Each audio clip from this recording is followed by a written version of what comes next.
नमस्कार। राजनीतिक खबरों के सबसे दिलचस्प ठिकाने में मैं रूपेश मिश्रा आप सभी का स्वागत करता हूं। सूबे की गहलोत सरकार में इन दिनों यदि सबसे ज्यादा कोई खबर चर्चाओं में है तो वो है मंत्रिमंडल विस्तार की। लगातार जब से मुख्यमंत्री गहलोत और राज्यपाल कलराज मिश्र के बीच मुलाकात हुई है उसके बाद से अटकलों का बाजार लगातार गर्म हो गया कि अब मंत्रिमंडल विस्तार किसी भी वक्त हो सकता है।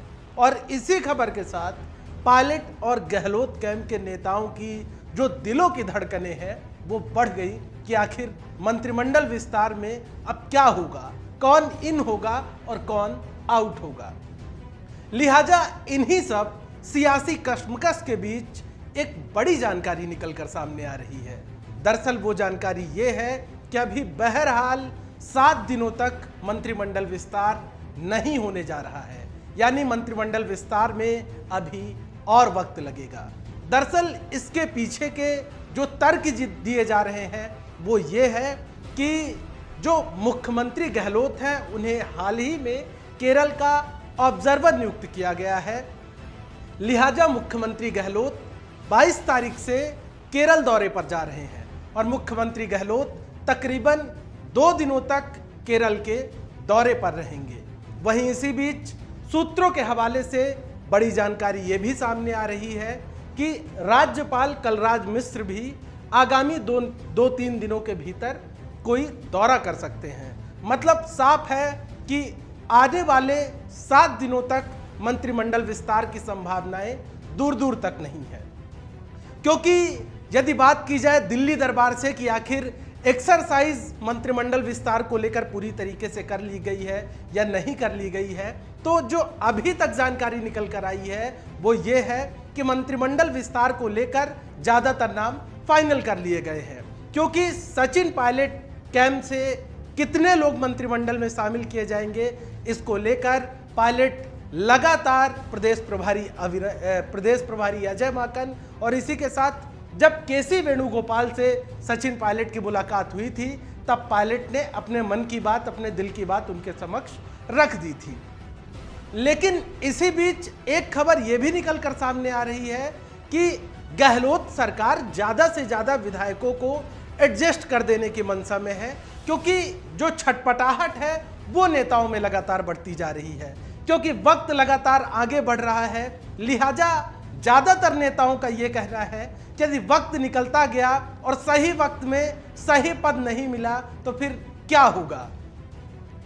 आपको ध्यान होगा जो बसपा के विधायक हैं राजेंद्र गुड़ा, उन्होंने एक बयान तक देकर अपनी बेचैनी बता दी थी कि यदि लड़के की शादी वक्त रहते ना की जाए, जवानी में ना की जाए तो फिर क्या मतलब। और इसी तरीके से जिस प्रकार से मौजूदा वक्त में बसपा से आए विधायकों का बहन जी के प्रति जो प्रेम जो छलक रहा है उससे भी एक बात साफ हो जाती है कि कहीं ना कहीं बसपा विधायकों के अंदर भी जो बेचैनी का आलम है वो अब बढ़ने लगा है। क्योंकि उनके अंदर आशंका इस बात को लेकर पनपने लगी है कि क्या जिस वादे के साथ, जिस शर्त के साथ उन्होंने क्या कांग्रेस पार्टी ज्वाइन की थी, कांग्रेस पार्टी का उन्होंने दामन थामा था, क्या वो शर्तें पूरी हो पाई।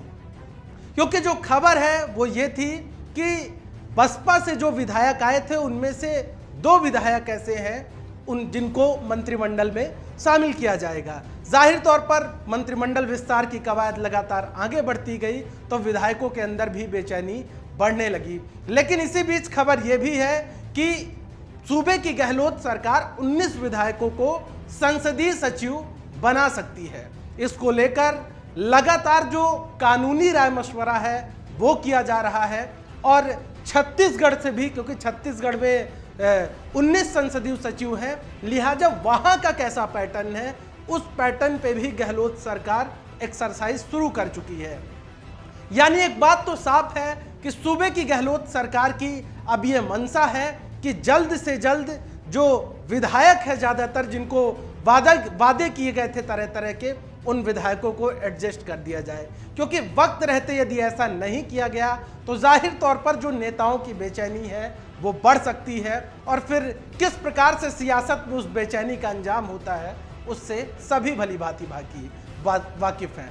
तो दोस्तों, कहा जा सकता है कि आगामी 7 दिनों तक जो मंत्रिमंडल विस्तार की जो सुगबुगाहट थी वो अब थम सी गई है। और बड़ी बात नहीं है कि इसमें ज़्यादा भी वक्त लग जाए, क्योंकि फरवरी में फिर बजट सत्र शुरू हो जाएगा और बजट सत्र के बाद ही फिर ऐसी कोई हलचलें होंगी। लिहाजा कहीं ना कहीं जो अभी मौजूदा वक्त चल रहा है उसमें सूबे की गहलोत सरकार की ये मंशा है कि पूरी एक्सरसाइज कर ली जाए, पूरा खाका खींच लिया जाए, फिर उसके बाद मंत्रिमंडल विस्तार कर दिया जाएगा।